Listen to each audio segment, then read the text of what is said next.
Sortie de la délégation de hors de question avec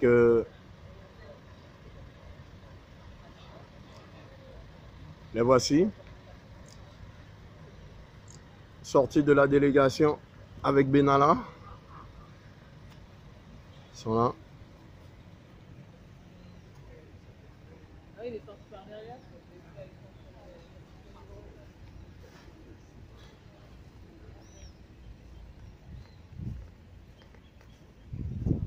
La délégation d'hors de question.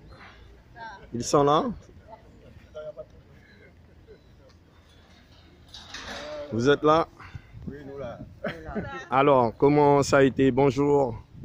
Bonjour. Ivan, Goua, Michel Dubouillet, Éléonore, Johannes. Oui, les trois porte-parole lors des questions, enfin les trois personnes, Oui. les deux porte-parole et Ivan Goua pour hors de question. Non, pas hors de question. Nous avons quand même précisé au ministre que, effectivement, la délégation était composée donc de hors de question, Madame Johannes Éléonore, moi-même Michel Dubouillet, mais nous avons précisé que Ivan Goua était là pour trop de violence sur les 500 frères. Car on a dénoncé le dictat qui était fait de dire qu'on ne reçoit pas trop de violence sur les 500 frères. Et à ce titre-là, donc, nous avons tenu à ce qu'elle soit présentée en tant que telle, même si elle a un t-shirt de hors de question qui a été, pour la circonstance et obtenir sa présence, fait devant le service de la préfecture. Donc, alors, de quoi a-t-il été question ce matin lors de votre rencontre avec M. Le Cornu? C'était pour expliciter les raisons de notre non définitif à ce projet. Donc nous avons eu en face quelqu'un qui partageait beaucoup de nos, je peux le dire, hein, beaucoup de nos, beaucoup de nos motifs hein, de refus justement. Aujourd'hui, ce qu'on tient à dire, c'est que la Montagne d'Or, la compagnie Montagne d'Or n'a pas fait l'effort d'être prête pour le débat public, qui fait qu'aujourd'hui, du coup, on a envoyé un ministère pour pouvoir, on va dire, faire état de ce qui manque pas.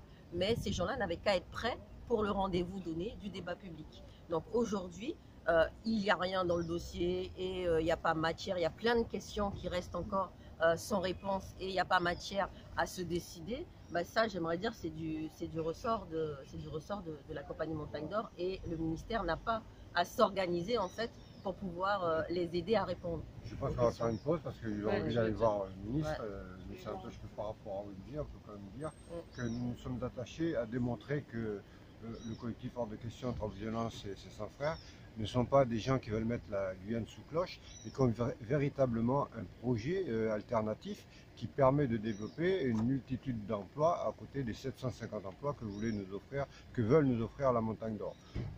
Sur ce point-là, je pense qu'on a eu quand même devant nous une écoute de la part du ministre qui d'ailleurs a acté les propositions que nous faisons sur un certain nombre de points par rapport aux filières déjà existantes, qu'il y a lieu de mieux structurer et de développer afin de permettre effectivement que nous ayons un développement économique durable. D'accord, mais tu as dit ministre, il n'est pas ministre. Non, alors, il n'est pas ministre, il est secrétaire d'État, mais je pense pouvoir dire qu'au niveau de la République, nous avons les ministres d'État qui ont rang, comme Nicolas Hulot, au sein du gouvernement, au même titre on va dire un maire adjoint. Et ensuite, nous avons les secrétaires d'État qui ont rang de ministre tout court, sans être ministre d'État. Voilà. D'accord. Ils sont secrétaires d'État. Ivan Goua, il a été plus ou moins dit hier, ici même, qu'il y aura une délégation ministérielle encore qui viendra courant septembre. En fait, le secrétaire d'État a précisé, il s'agit d'une inspection. Il s'agit d'une inspection qui sera économique, sociale et sur les risques en fait, que peuvent avoir ce type de projet sur le territoire. Aujourd'hui, en fait, la position est de dire que plutôt que de, par exemple, refuser à terme le projet Montagne d'Or, il y a plein de titres qui ont d'ores et déjà été acceptés, qui ont déjà été donnés. Donc il faudrait y avoir une décision qui soit valable pour tous. Et pour que la décision soit valable pour tous, il faut avoir une meilleure vision globale de ces différents sujets, donc je disais économique, social et risque, parce qu'aujourd'hui, effectivement, ils pensaient apparemment que la compagnie Montagne d'Or leur ait donné les éléments pour pouvoir valider tous les projets qui étaient à venir. Eh bien, il n'en est pas, ça n'est pas le cas. Donc, il y a besoin que cette mission, qui sera en fait une inspection de l'État, auprès des services de l'État et qui va aussi auditionner, il l'a validé, hors de question, trop de violence et toutes les associations qui participent à ce débat, parce qu'effectivement, hors de question à proposer 25 filières de développement, ce n'est pas peu quand même, ce n'est pas rien, 25 filières de développement. Nous avons beaucoup parlé avec lui de la filière bois, nous avons beaucoup parlé avec lui des autres filières qui sont comme l'agriculture, qui sont les tenants et les aboutissants de cette filière bois par exemple. Donc aujourd'hui, on lui a dit, et il semble valider, donc on va voir quelle sera la décision finale, que ces 750 emplois promis par la Montagne d'Or, en fait, on peut les faire autrement. On peut les faire si on arrive à structurer et à développer la Guyane. Aujourd'hui, la Guyane crée 2200 emplois par an. On les crée. Le chômage est stable. Il est affreux de 22%, mais il est stable. Donc ça veut dire que tous les ans, pour combler les nouveaux arrivants au chômage, on crée des emplois. Donc on sait le faire. Par contre, il faudrait régler ce problème de chômage structurel, donc qui est profond, et on a parlé de formation des jeunes. Aujourd'hui, on a des jeunes qui n'ont pas le bac. On a plein de choses, enfin on a des jeunes, il y a des populations analphabètes, il y a plein de choses qui font que, même si vous ramenez 36 montagnes d'or, ce ne sont pas les Guyanais qui travailleront dedans, puisqu'ils n'ont pas le niveau. Si aujourd'hui on savait les faire bosser, il y a déjà ce qu'il faut pour pouvoir les faire bosser. Vous avez dit que monsieur Le Cornu avait l'air d'être favorable, ou en tout cas de prêter une attention ouverte à nos arguments.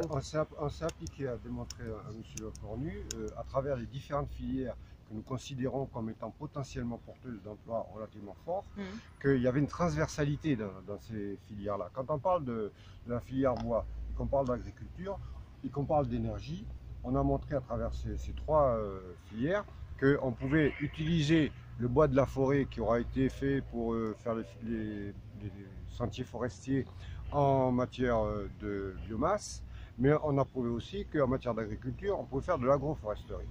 Donc on voit bien que si on utilise tout le potentiel que nous avons et qu'on prend en considération cette transversalité, on peut arriver vers une autosuffisance alimentaire, parce que tout simplement nous allons développer l'agriculture sous d'autres formes que ce qu'elle se fait actuellement, avec la quantité d'intrants, et qu'on sorte de ce système d'agriculture que nous avons aujourd'hui au niveau de cacao, qui est quand même le porteur en matière de produits maraîchers, mais avec des intrants énormes.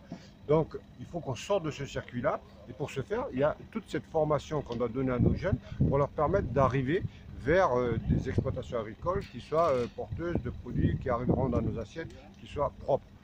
Et à partir de là, l'interaction avec la filière énergétique, où nous avons démontré que la transition énergétique doit se faire sur la base d'un mix énergétique, et derrière ce mix énergétique, ça apporte là encore un certain nombre d'emplois. Ce que nous avons déploré, c'est que vous avez obtenu finalement de attendez, je finis. Ce que nous avons déploré, c'est le manque de projets à long terme que peuvent avoir la CTG, que peuvent avoir les organisations d'une façon générale par rapport à la Guyane, et qui ont que des projets à court terme pour que les électeurs aient une visibilité immédiate pour les réélire au bout de 5 ans. Je crois que nous démontrons par notre capacité à présenter des filières que nous ne mettons pas la Guyane sous cloche, mais bien au contraire que nous voulons un développement durable. D'accord. Et qu'est-ce que vous avez obtenu du coup, monsieur Le Cornu, en termes de calendrier, de promesses? En termes de calendrier, nous avons obtenu que nous participerons à cette mission d'inspection qui sera présente dès qu'elle sera mise en place, ce qui, à ses yeux, va se faire immédiatement, théoriquement. Et nous serons, nous, en tant qu'hors de question et trop de violence, présents dans cette mission-là pour pouvoir dire ce que nous voyons, ce que nous voulons et ce que nous ne voulons pas. Et nous ne voulons pas de la montagne d'or. En Guyane, et la décision sera en fin d'année en fait. Elle débutera immédiatement dès le retour du ministre du secrétaire d'État dans l'Hexagone. Et très prochainement, la semaine prochaine, ils définissent apparemment le contenu et les calendriers. Et donc après, du coup, ça sera mis en route. Mais la décision, ce qu'on a demandé justement, c'est que cette inspection, l'objectif, c'est qu'on ait une décision on va dire, définitive. On ne va pas se poser des questions, on ne va pas lutter contre Ayam Gold en 2004, aujourd'hui Montagne d'Or et puis tout ça. On ne va pas recommencer ça à chaque projet. Ce n'est pas le but. Donc là, finalement, c'est de dire fin décembre 2018, enfin au plus tard décembre 2018, puisqu'il y a le permis de la Montagne d'Or qui est sous couvert du 31 décembre 2018. D'exploration. Qui sera peut-être prolongé si le dossier n'est pas finalisé. Voilà, mais ça, nous on a dit qu'on n'en voulait pas. Donc moi je reste sur ce qu'on n'en veut pas. Fin décembre 2018, il faut qu'on ait une décision sur tous les permis qui sont en cours et qu'on ait un cadre. Aujourd'hui, la vraie question, c'est que voulons-nous faire de l'activité aurifère. Éléonore, alors comment tu as trouvé cette rencontre avec M. Benalla, le Cornu? Excuse-moi.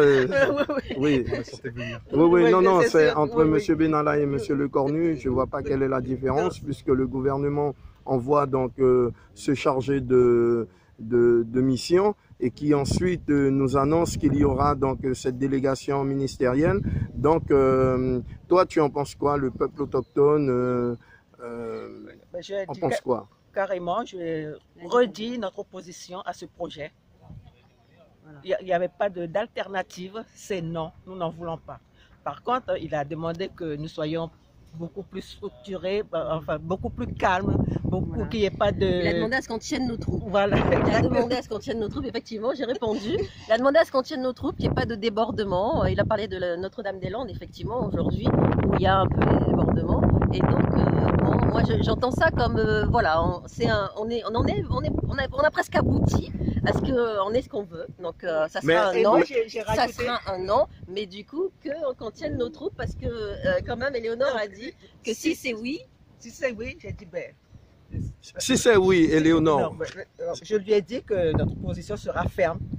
Elle sera ferme. Ça va se durcir, notre position. Alors il a dit que de toute façon il y a d'autres moyens, disons juridiques. Effectivement, on pourra juridiquement saisir la justice. On va le faire. Ça va durer un certain temps, mais de toute façon... D'accord, donc... Il ne veut pas de débordement. Et moi, j'ai rappelé que quand même, Trop Violence est blacklisté depuis l'anniversaire en fait, du mouvement de mars-avril. Nous n'avons plus le droit d'être reçus en préfecture. Donc, il y avait le préfet qui était là. Donc, je lui ai dit que c'est quand même dommage. Après un an de discussion, où nous avons été les seuls, jusque-là, à discuter avec la préfecture, depuis le 28 mars 2018, plus de son, plus d'images. Donc, je suis repartie avec un rendez-vous. Avec justement le sous-préfet, bon pas le préfet, et j'ai redemandé au préfet que nos comités de suivi des accords de Guyane reprennent et qu'on cesse de faire la chasse aux sorcières à Olivier Goudet qui certes a des méthodes ou des propos qui semblent déplaire à certains, mais qui n'est que le reflet de ce qu'on subit depuis des années en Guyane et qu'il faudra arrêter de prendre les Guyanais pour ce qu'ils ne sont pas. Nous voulons un développement et la Montagne d'Or n'est pas le développement que la Guyane attend. Merci à vous. Merci Éléonore Johannes, merci Ivan Goua. Merci à toi. Merci de nous avoir attendus tout ce temps. Merci, Président. Au revoir. Au revoir. Oui, on se met à l'ordre un peu là. Je voudrais vous faire une photo aussi avec la préfecture derrière.